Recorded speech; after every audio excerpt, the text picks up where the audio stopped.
सभी को राम राम, नमस्कार। कथा कहानी चैनल में आपका स्वागत है। माँ सरस्वती की कृपा आप पर हमेशा बनी रहे। आज हम बसंत पंचमी के बारे में बात कर रहे हैं। या देवी सर्वभूतेषु विद्यारूपेण संस्थिता नमस्तस्यै नमस्तस्यै नमस्तस्यै नमो नमः। बसंत पंचमी माघ महीने में शुक्ल पक्ष की पंचमी को आती है। इस दिन सरस्वती जी की पूजा करनी चाहिए।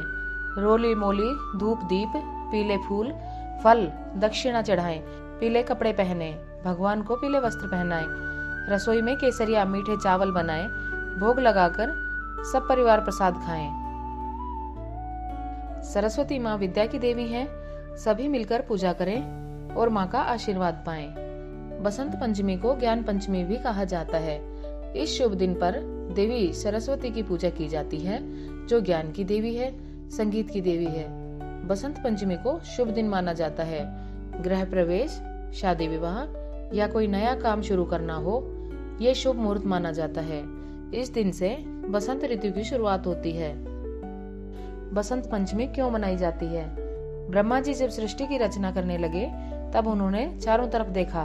उन्हें सब खाली खाली नजर आया, तो उन्होंने विष्णु भगवान से आज्ञा लेकर कमंडल से पृथ्वी पर जल छिड़का, जिससे वीणा हाथ में लिए देवी सरस्वती प्रकट हुई। मधुर संगीत की शुरुआत तभी से हुई। माँ सरस्वती की कृपा आप पर बनी रहे। धन्यवाद। अब आप माघ मास के धर्म कर्म सुनिए। माघ महीने में तिल से हवन करना चाहिए। पितरों को काले तिल से जल देना और तर्पण करना। सफेद तिल के लड्डू या चिक्की बनाकर भगवान को भोग लगाना। पानी में काले तिल डालकर नहाना। काले तिल के लड्डू बनाकर पंडितों को देना, गरीबों में बांटना, दान करना। माघ महीने में मौनी अमावस्या आती है, उसमें भी स्नान दान का बहुत महत्व है। माघ महीने में कृष्ण पक्ष की चतुर्थी को संकष्टी चतुर्थी व्रत किया जाता है।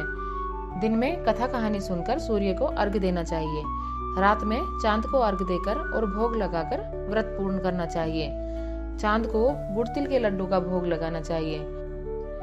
अगर किसी के लड़के की शादी हो या घर में लड़का पैदा हो, तो उसी वर्ष तिलकुटा बांटना चाहिए और एक साड़ी बेच श्रृंगार रखकर सासू जी को पैर छूकर देना चाहिए।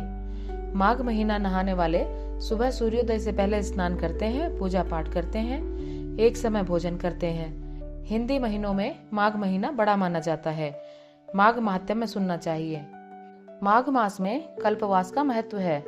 माघ के महीने में संगम के तट पर रहने को कल्पवास कहते हैं। इस महीने कई व्रत आते हैं। संकष्टी चतुर्थी, षटतिला एकादशी, जया एकादशी, मौनी अमावस्या।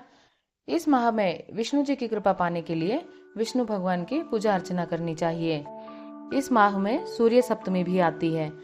माघ शुक्ल पक्ष में सूर्य सप्तमी आती है। इस दिन पानी में गंगा जल डालकर सूर्य को अर्घ्य देना चाहिए। आपके आसपास सूर्य भगवान का मंदिर हो तो जाना चाहिए। लाल मोली, लाल चंदन, लाल पुष्प, प्रसाद, फल, जनेऊ, दक्षिणा चढ़ाएं, धूप दीप करें।